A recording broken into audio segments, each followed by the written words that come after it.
Scott with Slow Moto here. Just going to give you a quick rundown as an introductory video to the Transalp. My intentions starting the channel is mainly just to document what I do with the bike and kind of give you some insight as to the accessories and upgrades that I did. If I have any issues with anything, try to report those, maybe some maintenance stuff that I do along the way.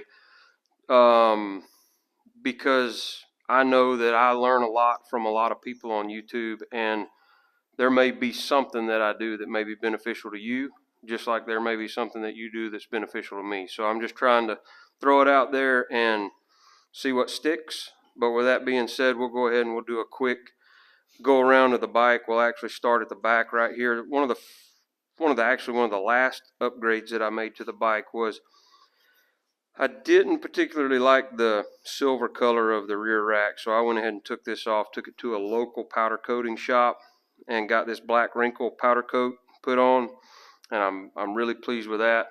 That's just a personal touch that I added to the bike. As far as upgrades, the protections on the bike, I went with the bark busters that I got from 3D Cycle Parts, and I also went ahead and paid the extra money to have the upgraded powder coat put on there. Then from there, as far as protection is concerned, I've got the SRC crash protection kit.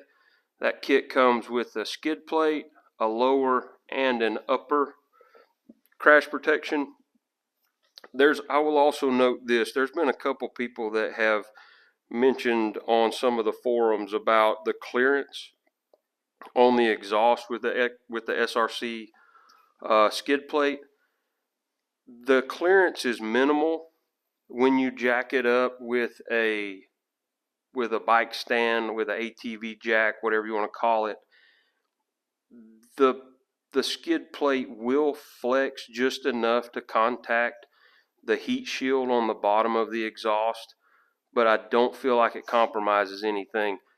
If you're an extreme off-roader, I'll go ahead and say this bike is it's a great bike, but it's probably not designed to be rode in the capacity that would put that kind of stress on a skid plate. So from my perspective, the average rider will have no issue in regards to the SRC package. Personally, I think it looks good. I think it protects everything that I need protecting. How it'll hold up, I don't know, and I hope I don't find out. But you ride, things are bound to happen. The next thing that I'm going to show you here, and we actually will have a video coming out on this real soon, but these are my auxiliary lights. They're made by a company called Co-Light, and I just got the mounting brackets off Amazon. But the way they're designed is that when I turn the headlights on, low beams will have a high-vis yellow, and then whenever I flip to the high beams, I'll have a white light to accent my high beams to give me a little bit of further down the road vision. But here you go. So there's your low beams with the high-vis yellow. There's your high beams with the white light, and I'm well pleased with that setup. There may be better options. There may be higher quality lights, but that setup works very nicely for me. The next thing that I'll show you is going to be something that I think everybody probably has or at some point will acquire, is the quad lock with the vibration dampener. I had a phone mount on my 390 Adventure that did not have a vibration dampener, and it cost me an iPhone. So my advice, even though this is a twin rather than a single cylinder like my 390, don't take any chances. Just go ahead and buy a good quality phone mount, and you'll thank me later.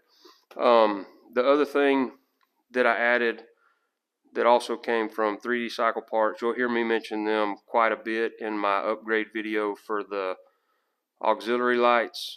I think they do a great job. I think they make good quality products, and I've bought several things from them and have not been disappointed. But because Honda does not have their auxiliary port in stock, I went ahead when I was purchasing everything else from 3D Cycle Parts, and I just threw that in there as well. Got that on the bike. Small things like a battery tender, trickle charger, plug that's coming off the battery so that I can hook the trickle charger up if it's ever an issue. I went ahead and added that as well. And as far as I know, I think that's everything that I have done to the bike so far. I've got a lot of things that I got in mind to do to it that, because they're not done and we're starting this, I will try to do some videos as to how I went about them in the future. But a lot of the stuff that's done right now, unless I see that it's beneficial, I'm not going to make a video on how to put a set of bark busters on. There's probably already something out there, and I'm not going to explain it any better than they did. So things like that, we'll just leave to what's already out there. But I've actually got a list here of some things that I look to do in the future. Let's see.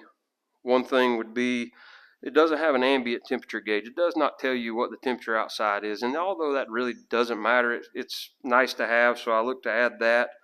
I also, if I have there's very few complaints I have about the bike, but one thing that would be a complaint is the fact that the mirrors hit me in the shoulder. So I'm probably going to upgrade to a double take mirror. I was going to go with an extension. I just wasn't pleased with that, so I think I'm going to go with double takes. A headlight guard. I planned to install a headlight guard, had one on my 390 and really liked it. The only thing I didn't like about it was you couldn't clean the headlight. Well, the good news is SRC, the same company that makes the crash protection, also makes a headlight guard that is removable for cleaning. It's mounted on a frame, but the frame has a set of grommets that you can take the cover out, and then the center stand, foot pegs. Those are some other things that I hope to be able to install in the near future. That is going to be dependent on cost and things such as that, but we'll try to move that along as best we can. I just wanted to give you a quick rundown of the bike, kind of show you where I was at, kind of give you an idea of my intentions behind what I'm doing, and also give you an idea of what some of the content to come is. Like I said, we're going to do a video on the lights. I hope that that video will be informative. There's a lot to it,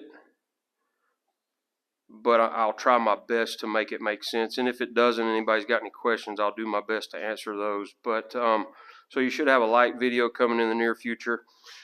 I got a buddy with an Africa Twin that cannot wait to mount this Tractionator RAL Z from Motaz. I've heard it's got a very stiff sidewall, so we're going to try to do that one day. And then as soon as the tires wear out on this bike, I've got the Tusk 2 tracks here that I'm going to be putting on this bike. And we're going to try to do all that with our Rabaconda Street.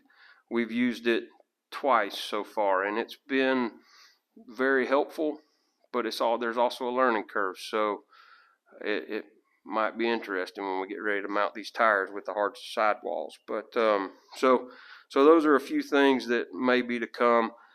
If I see any kind of interest or any kind of traction, there's a potential that we may do some riding in the North Georgia mountains, try to give you some video of what it's like where we're at, and see where it goes. But like I said, I'm just out there trying to show people what I'm doing, because I know sometimes whenever I'm trying to figure something out, the first place I go is YouTube. And